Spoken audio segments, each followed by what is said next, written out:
कल्याण डोंबिवली महानगरपालिकेने प्रकाशित केलेल्या एका पुस्तकातून स्थानिक आगरी कोळी समाजाचा इतिहास, संस्कृती आणि योगदान वगळल्याचा आरोप भाजप नगरसेवक मंदार टावरे यांनी महासभेत केला.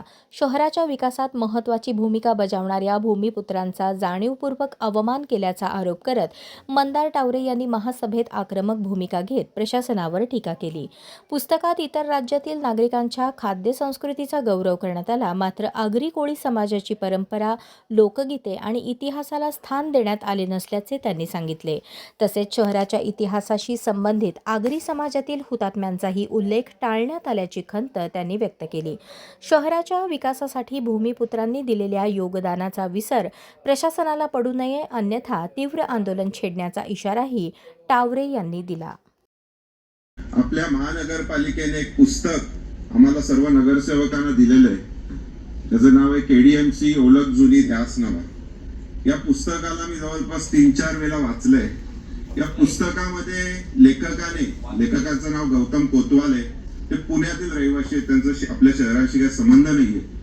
या पुस्तकामध्ये लेखकाने फक्त महानगरपालिकेबद्दल जर माहिती दिली असेल तर काहीच हरकत नव्हती, परंतु महापालिकेबद्दल माहिती देत असताना या पुस्तकामध्ये लेखकाने कल्याण डोंबिवलीचा 2000 वर्षांचा इतिहास यामध्ये छापलेला आहे.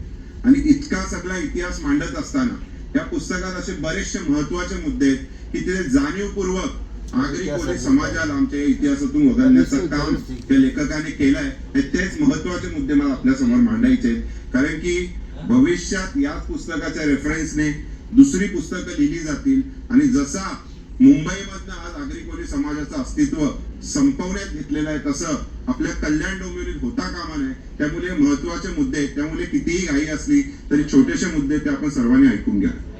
या पुस्तकाची प्रस्तावना आपले तत्कालीन आयुक्त डॉक्टर इंदुराणी जाखड मॅडम यांनी मांडलेली आहे. या प्रस्तावनेमध्ये या शहरातील सर्व जाती, धर्म, मंदिरं, मस्जिद, चर्च या सगळ्या गोष्टींची माहिती आहे, परंतु इथल्या स्थानिक भूमिपुत्र तिथे कोण आहे त्या समाजाबद्दलची माहिती नाही. या पुस्तकामध्ये कल्याण डोंबिवलीतल्या इतिहासातील व्यापाराबद्दलची माहिती आहे. या व्यापारामध्ये 1690 सालापासून पारसी समाज इथे दुधाचा व्यवसाय करतो, इतकी डिटेल मध्ये माहिती दिलेली आहे. परंतु इथला असलेला स्थानिक भूमिपुत्र आगरी कोळी समाज याचा पारंपरिक व्यवसाय काय याच्याबद्दल माहिती देणं लेखकाला अजिबात आवश्यक वाटलं नाही. या पुस्तकामध्ये कल्याण मधल्या संगीत क्षेत्राचा इतिहास मांडलेला आहे. यामध्ये गुजराती, बंगाली, तमिळ, उर्दू या सर्व मंडळांचा कल्याणच्या संगीत क्षेत्रामध्ये खूप मोलाचं योगदान आहे असं लेखकाने मांडले. परंतु संपूर्ण महाराष्ट्रात प्रसिद्ध असणारी आगरी गीते, कोली गीते, लोकगीते याच्यामध्ये समावेश नाहीये.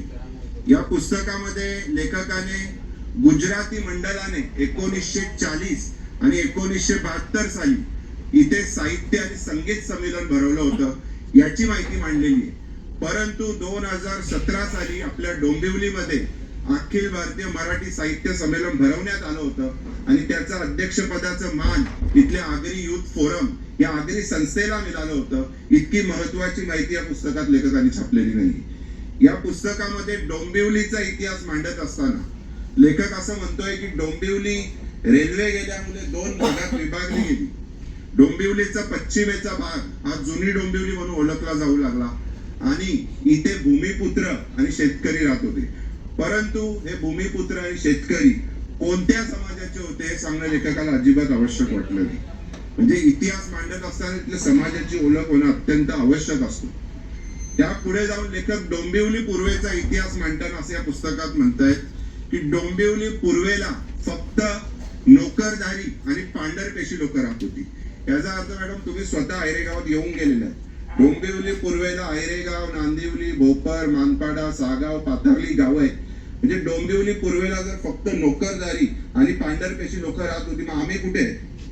या भूमिपुत्र इथला आगरी समाज डोंबिवली पूर्वेमध्ये यांचं अस्तित्वच या पुस्तकातनं संपवून टाकलेलं आहे. या पुढे जाऊन लेखकाने कल्याण डोंबिवलीच्या खाद्य संस्कृती बद्दलची माहिती मांडलेली आहे.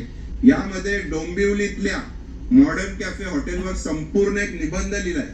म्हणजे हा ओनर कसा मँगलोरवरून इथे आला, त्या ओनरचं नाव काय आहे, त्याच्याकडचे प्रसिद्ध पदार्थ खायला कशी लोक लांबनं येतात, आज त्याच्या डोंबिवली 8 शाखा कशा झाल्यात, ही सर्व माहिती छापलेली आहे. परंतु इथल्या भूमिपुत्रांची खाद्य संस्कृती काय, आमची आहाराची पद्धत काय, आमच्याकडचे प्रसिद्ध पदार्थ काय, हे सांगण्यासाठी एक शब्दाची ही जागा या पुस्तकात लेखकाला मिळालेली नाही. त्यापुढे जाऊन लेखक डोंबिवली मधल्या आपल्या कल्याण डोंबिवलीतल्या सर्व महत्वाच्या स्मारकांची माहिती देत आहे. यामध्ये आमचे माननीय नेते महाराष्ट्राचे प्रदेश अध्यक्ष रवींद्रजी चव्हाण साहेबांच्या संकल्पनेतनं मृत्युंजय आने ठाकूर आणि मृत्युंजय माने ठाकूर यांचं स्फूर्तीस्थळ उभारण्यात आलेलं आहे.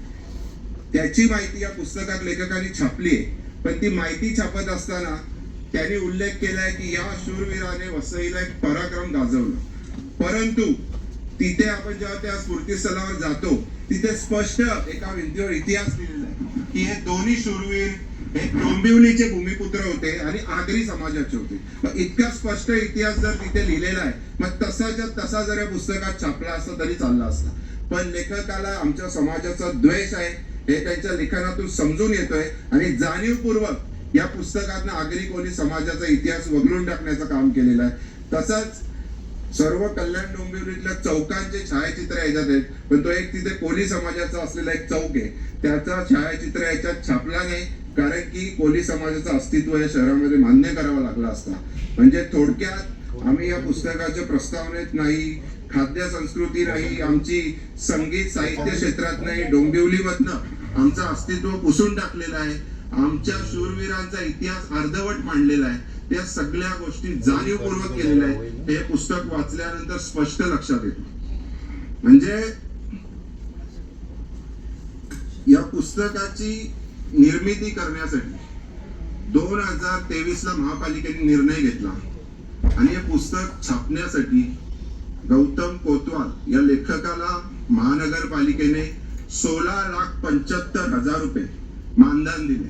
कोणत्याही प्रकारचा टेंडर न काढता 5 नियम 2 च्या अंतर्गत. म्हणजे ज्या काळात आपण 1-1 रुपयाच्या निधीसाठी संघर्ष करत होतो, त्या काळात आपली महानगरपालिका आणि या पुस्तकाची जी समिती आहे ती आमच्या समाजाचा इतिहास या शहरातनं संपवण्यासाठी प्रयत्न करत होती. आणि ही माहिती आपण सामान्य प्रशासन विभागाकडनं साहेब काढलेली आहे. यामध्ये हे पुस्तक छापण्याचं महानगरपालिकेचा मूळ उद्देश काय, तर जे कोणी प्रमुख पाहुणे म्हणजे मंत्री असतील, राज्यपाल असतील, जे कोणी प्रमुख पाहुणे आपल्या महानगरपालिकेत येतील त्यांच्या स्वागतासाठी हे पुस्तक त्याला भेट म्हणून देण्यात येणार आहे. म्हणजे थोडक्यात या पुस्तकाच्या माध्यमातून या शहरातला आगरी कोळी समाजाचा इतिहास जो लेखकाने जाणीवपूर्वक पुसून काढलाय तो अस्ती संपूर्ण महाराष्ट्रात आणि देशभर जाणार. म्हणून माझी विनंती आहे की या पुस्तकाचं आपण काय ते तुम्ही वाचा. याची 1000 प्रती छापलेल्या आहेत. आतापर्यंत 350 प्रती त्यांनी ऑलरेडी वितरण केलेले आहे. म्हणजे ज्या सभागृहात मॅडम 65-70 नगरसेवक आगरी कोळी समाजाचे, त्या नगरसेवकांना आपली महानगरपालिका हा पुस्तक घरपोच देते आणि त्याच्यात आमचा इतिहासच नाही. कोणताही भूमिपुत्र हा पुस्तक वाचताना हेच विचार करेल, जर इतिहास लिहिलाय तर आम्ही जर इथले भूमिपुत्र होतो नक्कीच आमच्याबद्दल एक शब्दात तरी माहिती लिहिली असेल. म्हणजे पारसी समाजाच्या बद्दल लिहिला जातो, गुजराती बंगाली समाजाबद्दल लिहिला जातो, साऊथ इंडियन रेस्टॉरंटची ब्रँडिंग केली जाते, पण आगरी कोळी समाजाला पुस्तकात स्थान मिळत नाही. या शहराच्या विकासासाठी इथले प्रत्येक प्रकल्प पूर्ण होण्यासाठी, हा शहर स्मार्ट सिटी होण्यासाठी जर सर्वात जास्त कोणी त्याग केला असेल ना तर तो आमच्या आगरी कोळी समाजाने केलेला आहे. स्वतःच्या पिढ्यानुपिढ्या जपलेल्या जागा जमिनी टीडीआर स्वरूपात महापालिकेला देऊन टाकल्या हा शहर घडवण्यासाठी. आणि इतका सगळं करून आपण भूमिपुत्रांना काय दिलंय, आज एकाही प्रकल्पाला इथल्या भूमिपुत्राचं नाव दिलं जात नाही. एकाही प्रकल्प जो पूर्ण होतो तिथे कधी प्रकल्पग्रस्तांची एक यादी लावली जात नाही. आणि आता तर आपण त्याच्या इतिहासातनच पुसून टाकण्याची मोहीम सुरू केलेली. त्यामुळे माझ्या आपल्याकडे 3 मागण्या की सर्वप्रथम या पुस्तकाचं वितरण त्वरित थांबवण्यात यावा. यापुढे कोणत्याच प्रमुख पाहुण्याला पुस्तक भेट म्हणून देऊ नये. माझी दुसरी मागणी आहे की या पुस्तकासाठी जी समिती महापालिकेने गठीत केली होती त्या समितीने आमच्या आगरी कोळी समाजाची एक प्रसिद्ध पत्रक काढून जाहीर स्वरूपात माफी मागावी, नाहीतर इतका मोठा जन आंदोलन आगरी समाजाचा महापालिकेवर होणार की तो महापालिकेला देखील परवडणार नाही. त्यामुळे जाहीर स्वरूपात आमच्या समाजाची माफी मागावी.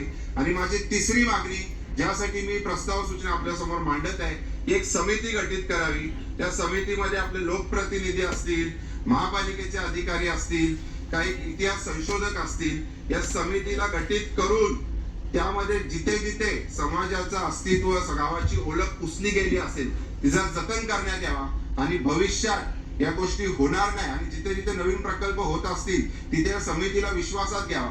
गावच्या महसूल हद्दी असतील, गावच्या कमानी असतील, गावच्या आमचे काही लँडमार्क्स असतील, हे पुसले गेले तर आम्हाला पुढच्या पिढीला इथल्या सिमेंट कॉन्क्रीटचे जंगल दाखवण्यात अजिबात इंटरेस्ट नाही. आम्हाला दाखवायचं आहे की आम्ही लोकप्रतिनिधी असताना या सभागृहात आम्ही या शहरामध्ये आमचा गाव जोपासण्याचं काम केलेलं आहे. त्यामुळे काहीही करून या 3 मागण्या माझ्या पूर्ण कराव्या आणि याच्यावरती आपण स्पष्ट रुलिंग द्यावी. मला आजची प्रस्ताव सूचना मांडायला दिली त्यासाठी आपलं मनपूर्वक आभार. धन्यवाद. जय आगरी, जय कोळी, जय आई एकवी.